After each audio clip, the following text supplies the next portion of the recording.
Bom, vamos lá, vamos começar. É hoje, Fluminense e Grêmio, oitavas de final da Libertadores, um jogo que tem aí suas polêmicas, um pouco porque tem alguns que, assim como eu, acham que esse jogo não é prioridade, e eu volto a dizer, tá? Eu não vou deixar de torcer pro Fluminense, porque o Fluminense está numa situação complicada no Campeonato Brasileiro, não vou torcer pro Grêmio ganhar, não vou fazer nada desse tipo. O que eu penso, e eu acho que tem uma parte da torcida que pensa igual, é que talvez esse jogo não seja a prioridade. Para mim não é, tá? Para mim, prioridade é Campeonato Brasileiro, sair da zona de rebaixamento. Ano que vem, a gente volta a pensar em se classificar para a Libertadores de 2026, para voltar a pensar, quem sabe aí, no bicampeonato da Libertadores. O ano passado foi um ano muito bom, mas o ano passado ficou para trás. Esse ano a realidade do Fluminense é uma realidade totalmente diferente, diferente do que eu queria, diferente do que você queria, mas as coisas acontecem às vezes não como a gente quer, não como a gente planeja. Com certeza a diretoria do Fluminense também não planejou isso. Admito e concordo com você se você pensa que talvez a diretoria tenha planejado o ano de 2024 da maneira, talvez da pior maneira possível. Penso igual a você em alguns pontos, mas a realidade do Fluminense hoje é que o Fluminense briga para sair da zona de rebaixamento. Em relação ao jogo de hoje, é um jogo que para mim o Fluminense tem totais condições de vencer. Tem porque no primeiro jogo a gente foi superior ao Grêmio, em boa parte da partida, talvez na partida toda a gente perdeu o jogo ali em 6 minutos, em duas falhas individuais ali do Esquerdinha, e não estou só culpando o Esquerdinha aqui, porque o Fluminense tem 11 jogadores em campo, fora os reservas que entraram, a gente poderia ter pensado e jogado de uma maneira diferente, poderia ter segurado esse placar. Para mim o Fábio falhou também no lance, tem uma série de coisas que aconteceram ali, mas a verdade é que hoje o Fluminense tem condições de ganhar, tem condições de reverter o placar. E nesse vídeo aqui a gente vai falar um pouco da escalação, de como que o Fluminense vem para esse jogo, das perspectivas que a gente pode ter caso o Fluminense passe, o que pode acontecer caso não passe. Então fica aí que eu só vou rodar a vinheta aqui.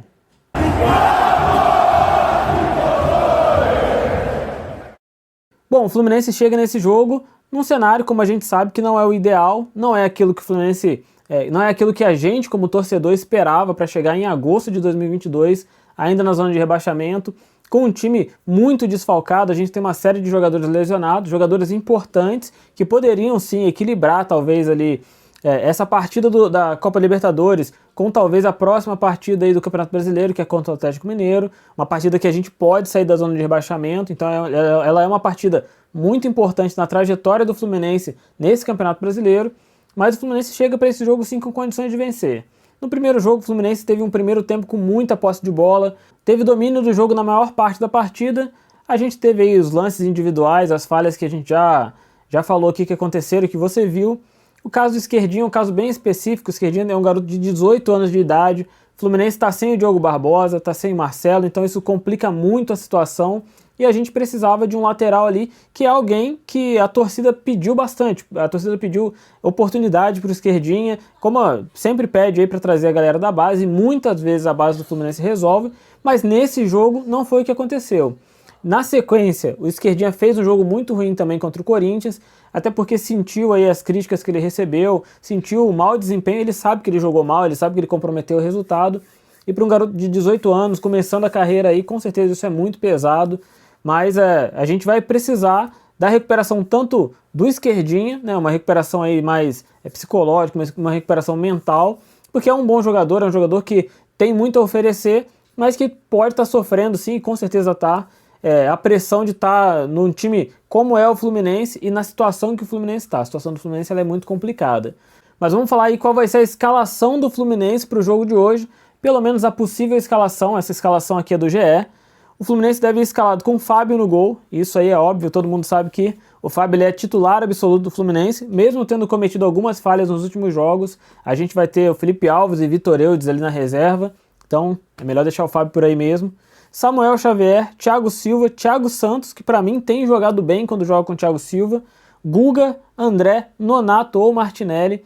E para mim aqui nessa situação específica, tanto o Nonato quanto o Martinelli, os dois, eu vejo os dois com características parecidas, mas eu acho que o Martinelli tem que começar jogando, até porque o Nonato está recém-chegado aí no time, não está ali 100% entrosado, é um jogador que eu gosto, que teve uma boa passagem aqui em 2022, mas eu acho que nesse momento seria mais prudente escalar o Martinelli para começar o jogo. Depois a gente vai ter Ganso, Arias, Serna e Cauã Elias. Cara, uma coisa que fez muita falta no jogo contra o Corinthians, por exemplo, é o fato do Ganso não ter jogado. O meio-campo do Fluminense ele é muito dependente do Paulo Henrique Ganso e a gente tem conseguido aí as últimas vitórias. Aquela sequência de 4 jogos que o Fluminense emendou ali no Campeonato Brasileiro, por exemplo, foram 4 jogos onde o Paulo Henrique Ganso jogou bem na maioria deles. Os gols, por exemplo, do Cauã Elias, praticamente todos têm pelo menos uma participação do Paulo Henrique Ganso ali. Então, a gente ficou muito dependente da criação dele, a gente hoje não tem um outro jogador que possa fazer isso. O Renato Augusto seria alguém com características não parecidas, ele não exatamente iguais ao do Ganso, mas é um outro jogador criativo, um outro jogador de um bom passe, mas a gente sabe que ele não rendeu fisicamente, ele não está conseguindo aí espaço no Fluminense, e eu acho sinceramente que nem deve voltar a jogar, muito provavelmente não. Então a gente ficou dependente do Paulo Henrique Ganso e depende que ele faça uma boa partida hoje se o Fluminense quiser sair desse jogo com a vitória. E além do Ganso, outro jogador muito importante, como a gente sabe, é o John Arias. Se o John Arias e o Ganso estiverem numa noite boa, o Fluminense tem grandes chances aí de sair com um resultado positivo. É claro, eu volto a dizer que para mim o jogo contra o Grêmio ele é importante, mas a prioridade é o Campeonato Brasileiro. Para mim não vale correr nenhum risco de machucar o Cauã Elias, o Paulo Henrique Ganso, o John Arias, o André, esses jogadores importantes aí para o Fluminense, porque o Campeonato Brasileiro ele já vai chegar aí daqui a pouco na sua 30ª rodada, e rodada a rodada, se o Fluminense não pontuar, as coisas vão ficando difíceis, os adversários estão pontuando, a gente não pode se distanciar ali de quem está fora da zona de rebaixamento, ali 16º, 15º colocado. O Fluminense não pode deixar de pontuar. Então, se esse jogo, de alguma maneira, comprometer o jogo contra o Atlético Mineiro, para mim já não vale mais a pena arriscar. Eu sei que essa é uma opinião meio polêmica, porque dá a sensação, às vezes, de que eu estou torcendo para que o Fluminense não passe desse jogo. E não é necessariamente o que eu penso, tá? Eu acho que o Fluminense pode passar sim, mas a prioridade é que a gente consiga se manter bem no Campeonato Brasileiro. Se tiver que abrir mão da Copa Libertadores, cara, sinceramente, eu abriria a mão da Libertadores para poder focar no Brasileiro. Eu acho que isso é a questão mais viável a se fazer. A gente sabe que se cair para a Série B, se o Fluminense cair para a Série B, o rombo financeiro que o Fluminense vai ter, que já é um time que mesmo estando na Série A, já tem as contas ali equilibradas, não é um time com uma lucratividade alta, com um faturamento alto, depende muito da venda de jogador, até por isso vendeu o Alexander agora, até por isso conta com a venda do André, que ainda não aconteceu, mas muito possivelmente vai acontecer.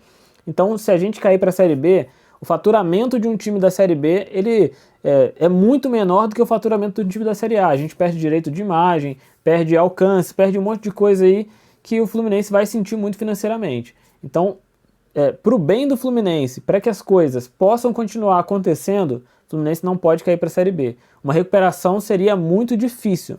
É diferente, por exemplo, pelo menos na minha opinião, da situação do Santos, por exemplo. O Santos é um time com uma torcida pequena, o Santos é um time que não conseguiu títulos recentes, que perdeu aí relevância no futebol nacional, tudo isso é verdade. Mas o Santos tem uma marca nacionalmente muito forte e uma marca mundialmente muito forte. Então, com certeza, aí, se o Santos estiver na Série B, como está nesse momento lutando aí para subir para a Série A, o Santos, pelo histórico, por causa do Pelé, por conta de tudo que envolve o clube, o Santos vai ter de alguma maneira visibilidade, vai ter apoio. Isso é uma opinião minha, tá? É a maneira como eu vejo as coisas. Até porque não faz muito sentido você ter uma marca tão gigantesca mundialmente, tão forte, que é o time que o Pelé jogou a maior parte da carreira dele, e você desperdiçar isso. O Santos, com certeza, se procurar, vai ter um investidor que vai pagar um bom valor, vai ter alguém que ajude o time financeiramente ali para as coisas se recuperarem. O Fluminense é um time nacionalmente muito relevante, é um dos melhores times da América Latina, atual campeão da Libertadores, a gente sabe de tudo isso. Mas a gente tem que admitir que a marca Fluminense, não estou falando o clube, a história do clube, estou falando a marca. A marca Fluminense talvez não seja tão valiosa quanto a marca Santos por conta do Pelé. Tirando o Pelé, sinceramente, na minha opinião, o Santos não tem uma relevância tão grande assim. Tem o Neymar, tem os jogadores que foram revelados ali, mas nenhum deles chega perto da história que o Pelé tem. Isso é óbvio para todo mundo. Mas a situação do Santos, ela é, para mim, um Santos na Série B é menos pior do que um Fluminense na Série B. A situação do Fluminense na Série B seria caótica. E por isso, eu acho que o Fluminense tem que priorizar, sim, o Campeonato Brasileiro e tem que priorizar a permanência na Série A. Se por acaso tiver que, no meio do segundo tempo ali, poupar um jogador que você sabe que está fisicamente sendo afetado ali, o Paulo Henrique Ganso está se arrastando em campo. é melhor tirar ele para ele se recuperar para o jogo contra o Atlético Mineiro do que deixar ele no sacrifício para tentar um resultado contra o Grêmio e ele não conseguir jogar o próximo jogo, por exemplo. Para mim isso não faz sentido. Mas essa é a minha opinião, quero aqui saber a sua opinião, quero saber o que você pensa. Deixa aqui o seu comentário, fala o que você acha, se você concorda comigo, se você discorda de mim, escreve aqui. Se você não é inscrito, se inscreve no canal, deixa aqui o seu like, seu comentário nesse vídeo. E se você assistiu esse vídeo aqui até o final, muito obrigado e até a próxima.